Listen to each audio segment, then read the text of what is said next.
Good evening, everybody. Thank you very much for joining us. We are here for our board budget subcommittee meeting. This is for our board meeting, August 24th. Today is Monday, August 22nd, and we will begin by checking to see if there has been any public comment received. Has there been any public comment received from any members of the call? I do not have any at this time. Okay. It appears we do not have any public comment. The members present on the call will be entering their names into the chat for a roll call. And with that, we will turn the meeting over to our trustees, Vice President Prasad and Trustee Zhang, and they will carry us through the agenda. That's good. I am looking at the paper copy of agenda, Superintendent Kamek, that I got from you. So are there many changes from there? There likely are some changes. I can certainly walk us through each section as we get there and let you know if there's anything that's changed. Okay. And Trustee Zhang, if you have the electronic copy, maybe you can walk us through the agenda today. I have the printout. Okay, then yeah, let's start to walk through here. The first one that has any budget impact is I think 10.2, which is ed sped. So that is one of the areas that is going to carry forward to our next meeting. So Okay. that has been pulled for this meeting. Our consent calendar for student learning and achievement includes our submission for CONAPS at 10.1 and 10.2. Trustee Prasad would be the next financial piece, which is authorize staff to enter into an agreement with Freedom Soul Media Education Okay. Initiatives for services to Black African American youth. So this one, to me, this makes sense, but I just wanted to check if there were maybe picking one organization here. Is this, are there other options? How was this organization picked for this purpose? I will have to gather that information from our instructional services team and student services team to see how we identified the partnership with this specific group. It may be something that came out of additional conversations that have happened throughout the district, but I would have to go back and ask our Assistant Superintendent Salinas. I will make a note to do that. Okay. The specific group is for African American Parent Advisory Committee, and that group is specialized for African American students. Is that your question, Trustee? No. We've picked this FSMEI. I see. That organization to provide the service to our African American youth. Mm-hmm. Right. So my question is, how did we pick that organization versus any other? Are there others available, and if yes, how was this one picked? So we can certainly gather that information. Okay, sounds good. Then should we move to section 11, consent? Sure. So there for payroll warrants, 15 million, the number seems reasonable. Anything extraordinary here? No, I just mentioned that it's a little bit higher. We have staff throughout the district that are classified staff, and in some cases, some managers, but generally it's our classified staff where we do a vacation payout at one point in the year. So this number can be a little bit higher in the July-August timeframe, but other than that, it's relatively normal. Okay. And the next one, the purchase orders, and this one is definitely extraordinary. So first I want to congratulate the team for getting us back into Hopkins and so many projects that we completed. We did ribbon cutting at 2 campuses as well. So maybe you can describe the 100 million here for the public. Yes, I'd be happy to. Thank you. So this is a lot larger than our normal dollar amounts on this section of our board agenda. it is worth noting that the majority of this expenditure is coming from Fund 21, which is our building fund. And that is $82 million of the roughly $100 million that is listed here.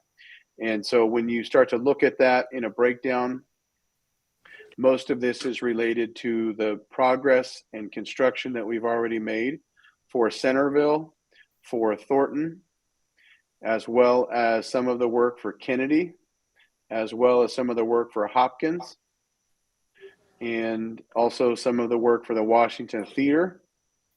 So all of these are Measure E bond funds, but it's roughly 82 million at 81.97, and that is where the expenditures are coming from. Sounds good. Then moving on, the next budget impact on my agenda is 11.7, the cafeteria tables for Grimmer Elementary School.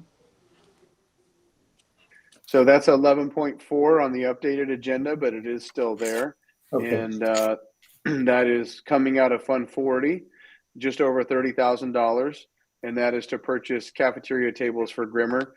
The ones that exist now are currently no longer functional, also posing a safety hazard. And so we're recommending the purchase of new cafeteria tables. Okay. So safety is critical. Can we go back to 11.3? Approve the district pool of qualified cleaning firms. Is that still there, or I'm looking at my printed out? No, it's still there. Okay. So my question actually is this a new item? Have we ever approved those cleaning vendors? And what have we done in the past for getting our Honors and Bringhurst ready? We must use some cleaning vendors as well. Yes, I don't have facility staff on the call today. I don't know if James or Bruce happen to know. We would have to do some more research to see exactly how we did the other sites, whether it was Horner, Walters, Bringhurst, any of the programs that the schools that we've had to open. There's no fiscal impact on this one. This is only establishing the pool of approved qualified cleaning firms. So we can go back and see if this is a request because it's time to do another RFP for such firms, or if there was a need for additional support. Bruce or James, do you have any additional information there? I think this has been a normal process of the district as the year rolls to kind of just refresh the pool of vendors that do these types of services. So just like we did the movers in the last board meeting. So. Okay, so how often do we refresh the pool? It's like depends? Yeah, I think it depends. We'll get back to you. I think best practice is try to do it on an annual basis, but we can get back to you to see how often it refreshes. Okay, thank you. Okay. And the next one, I suppose, would be 11.5, the fire department public safety grant. So this getting money is good. So the next two, maybe Superintendent Kamek, you can describe this grant. Yes, so these are grants in both cases for the power shutoff grant, and that's a partnership with the Office of Emergency Services with Alameda County, Fremont Fire Department, and the Sheriff's Office, and that is to allow us the opportunity to place connections for generators should there be a need at Washington High School. This is going to generate just over $127,000 of revenue for the district. And 11.6, or the next item, would be the CalShape grant, which is an opportunity again for us to receive revenue. This would go into Fund 40, and this qualifies for HVAC, ventilation, and plumbing needs. And with that, we will then take a look at all of the details related to the grant and determine what might be the best expenditure, including receiving input from the board on that. Sounds good. And moving on, the next one is getting to the regular agenda items. 15.1 enrollment report. It's not a budget item, but it has a budget impact. But I suppose this year we are protected from the decline. Do you want to Yes. give a quick update here? Yeah, so you are correct, Trustee Prasad, that this isn't a cost item per se for this agenda, but it certainly has a significant impact on our fiscal condition. So we are anticipating that our enrollment will be below our projections. We're analyzing by how far or how close we were to our projections. We expect to be somewhere around maybe 2% below our projection. With that, we are grateful that the state has revised the formula for how they're funding, which allows us to use an average of our last 3 years. That gives us the opportunity to not see such a significant fiscal impact in the immediate preceding year. It'll give us a more gradual slope to address that decline in enrollment, which equates to a decline in revenue with the state's funding model. So we'll be giving a report on that information Wednesday night. We're just closing out our data collection for today's enrollment, and we'll present information on the first 4 days Wednesday night, hoping to post the actual presentation for the board and public review tomorrow at some point. That's very important piece of information. So let's see if we are expect within the change is in within 2% of last year's enrollment. Does that have a dramatic impact on our fiscal numbers? It will over a multi-year period starting in the next subsequent year. So the way the formula works is we're held harmless for the average of the past 3 years. So we already know what our funded ADA is based on that formula. So this would impact the 23-24 year going forward, but it would be an average drop over 3 years. But over a 3 year period, then would catch up would be substantial if it stays at that level. All right. Okay. Yeah. And moving on to 15.4, this is IXL supplemental program. So I suppose this program has been funded by specific sites using the site dollars, right? The discretionary funds. And we are trying to do this as a district-wide program now. So this is funded out of the LCAP. I think it was funded out of the LCAP in the prior year as well. Okay. But this has been a program that is widely used for math and reading, and it goes grades kindergarten through 10th grade. Okay. So, I mean, I saw here that some of it was being paid, maybe the math part was being paid by school site funds.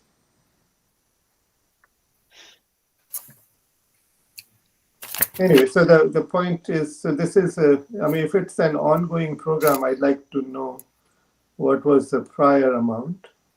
And then if it's a new program, if it's a 3-year program, so why is the first year 50% and 25 afterwards? Just making a note of some of the requests and questions. So one moment, please. The question I said here, I have a question. So currently, 7 FUSD school sites utilize this program, which is 4 elementary, 3 middle schools. And also on the description, we said is the district-wide. So is that, are we try to open it up to district-wide? If we have a license for district-wide, I would like all schools to utilize this program, right? If we get license for the district-wide, why we only have 7 schools, using this service right now? Yeah, so what I read, I think, is that 7 sites are using the program, and then the federal programs for multilingual learners and all, that is more district-wide. So it's spread out in in sort of piecemeal. And I'm reading, the way I'm reading this, it will become district-wide for all students going forward, for English, math, science, and social studies. That would be good. But we want So go ahead. the purchase includes access for 30,300 students. Correct. So that means this year we're going to open it up for district-wide. Correct. That covers kindergarten through 10th grade. But it's only for math or not for other language and science? It's a little bit confusing. I'll ask staff to review that so that they can answer it. IXL is a program that works for multiple subjects. If they are looking at math licensing, that might be a specific focus. But IXL as a core product offers programs for reading and math. The licenses may be specific to math in alignment with some of our LCAP objectives. Correct. Okay. Yes. Okay, then we'll wait for your clarifications. So then moving on to 15.5, task order number 16. Maybe you can describe this. Yes, let me say that I think that is one of the items, Trustee Prasad, that is not carrying forward to this agenda.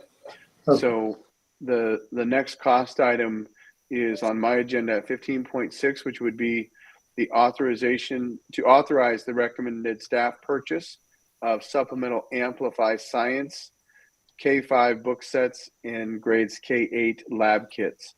So that's 15.6, and that is just under $171,000 paid for out of ELOG. And the need is for additional book sets and lab kits for K through 8. Sounds good. So this, and for grade 5, this is for all grade 5 students? This is for K through 5 and K through 8. Okay, through 5 for all students, and then K through 8 lab kits. Okay. Yeah, so this is the curriculum that we've already adopted and purchased. We just identified the fact that we need a few more book sets and more lab kits for our classrooms across the district. So this is an additional purchase. Now, is this in just a supplemental? Sorry, Trustee Zhang. Is this a supplemental material, or are these the actual book, the textbooks? So some of them will be part of the kits that are required for the experiments, mm-hmm. And the book sets, I think, are supplemental books that go along with some of the lessons. Okay. My question is, we gave, let's see, each grade 5 kits, but this 5 kits is going to be shared among all the first grade, all the second grade. How do we use this? Is that we put it into the library? No, they'll generally rotate the kits around. It's been a long time since I was in the classroom, and these kits probably look differently. But for example, when we would do science experiments, we had a program at the time where one classroom would use the kits, they'd be sent to the next classroom. We would have to replenish some of the materials, but the kits as a whole would still work. Mm-hmm. And so I would have to defer to our instructional team on some of the intricacies of how these kits will work class to class, mm-hmm. because they have been a deeper part of their professional development in that area. Right. My question is, do we provide enough kits? Because this is $170,000 with the ELOG fund. If there is need for more, we can certainly consider that, right? We can, and this is a request from our instructional services team because mm-hmm. they've identified based on early feedback and review that mm-hmm. we need additional kits. All right. Okay, so just one clarifying question more. I see that for the book sets, every grade except for grade 2 has 2 sets, and I don't know why grade 2 is special. They get only 1 set. I don't know if it's a typo or that's the actual request. I think it's the actual request, but we'll check with the team. It may be that they just ordered closer to the number that they actually needed for grade 2 versus the other grades. Okay. So these are basically, does it mean that we have some sets already and these are just additional? Yes, we've already made a purchase of the core program, which was a much more expensive purchase than this one. Right. These are just additional books and kits because we've identified that we need additional ones to serve our students properly. Okay, makes sense. Okay, so then as we move forward, what's the next one with the next one is the task order. So that's task order 16, as you were describing, Trustee Prasad. Okay. It is on this agenda. And task order 16 is an agreement with the city of Fremont and has come forward to the board in prior years, but the task order number changes year over year. This is an agreement for 9 of our schools in Fremont to participate in a program where they receive 10 hours per week of on-site services. And these services are from the Youth and Family Services and Family Resource Center. The cost for the services is just over $113,000. It is budgeted. Some of it is paid for out of the Alameda County grants for mental health. Some is funded through the LCAP, and some is funded through site discretionary funds. You'll also note at the agenda that Kennedy High School uses a licensed staff mental health counselor, and so they have a little bit of a separate agreement than the other schools who are using on-site counseling interns. Yeah, see the number is slightly higher for the Kennedy High School. So when we see this is a partnership, so the city provide partial funding for this program? No, we provide the funding for the program, but we do receive some of the funding from the Alameda County mental health grants. Mm-hmm.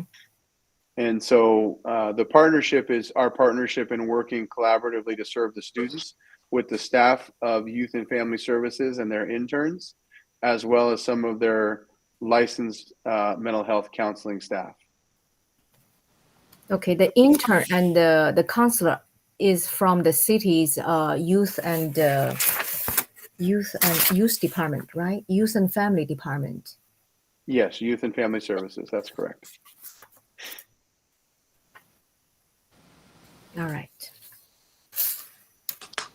Okay. So then the next item here is the budget for NPS, NPAs in the amount of $11.8 million. Yes, I am checking to make sure. And James or Bruce, if you can check too. I believe that has moved to the next agenda. I do not see it on our current agenda. Okay. I see it on the posted agenda as 15.13. Thank you, Bruce. I appreciate you looking there. The order had moved, and so I will just, Trustee Prasad, what number did you have it on? I had it on 15, that's 10, I believe. Okay. So in order to try and streamline some of the agenda, just for anybody who may be watching and looking at the posted agenda online, 15.8, 15.9, 15.10, 15.11, and 15.12 are all policy revisions. So they're either deleting an old policy, revising a current policy. 15.13 would be the next fiscal item, and that is the authorization of agreements for non-public schools, non-public agencies, and consultants for the school year. And you'll note the line items associated with this are larger than they generally are for most meetings, in part because we bring this forward at the beginning of the year, and thus there are many services and placements that we are looking at for the year. And you're familiar with other agenda items coming forward in this area being less expensive. And there's generally 1 or 2 times a year where these are more expensive, and it's usually this time of year. So happy to answer any questions there might be. For those watching who may not know, we do have students in special education who require a non-public school setting to meet their needs based on their individualized education plan. And when they are provided that setting in a non-public school, the district is responsible for the cost of that placement. In addition, we have students that may require services not directly offered by the district or that may need to be supplemented by a non-public agency, thus the contracts with non-public agencies. Sounds good. So when we met Superintendent Kamek, I was asking, we have 12 million in the budget, and pretty much everything is allocated except for 31,000. No, it's the other way around, right? So we are going to spend 31, and we'll have 11.9 million remaining. So how does the 12 million compare to last year's expense in this area? So I don't know, James, if you have last year's expense with you. Our business team has been gathering some data on that, and hopefully we'll have it for you by Wednesday. But what we do look at is this $12 million budget. You'll see the dollar amount for fiscal impact here at 11.8, but you'll also notice the encumbrances and expenditures meeting to meeting will change, because we might have a student, for example, that it is in a placement for 6 months, and when we return that student, we won't make that full expenditure and we won't have that full encumbrance. So I don't know, James, if you have information to what the prior year budget was for NPA NPS. Yeah, I'm sorry, I don't have it at the top of my head, but I'll definitely get that number to you guys before Wednesday. Sounds good. Well, here's the question. So why we are even put it out here for this item? So if we have already adopt the budget, unless there is a specific approve for expenditure. So let's see, is that today's agenda is approved expenditure for 31,000? Or what is the purpose for this one? Is it approved expenditure for 31,000? Well, we need to bring forward the contract. We need to bring forward this to receive board approval, because we as staff don't have the authority to execute expenditures at this level without the approval of the board.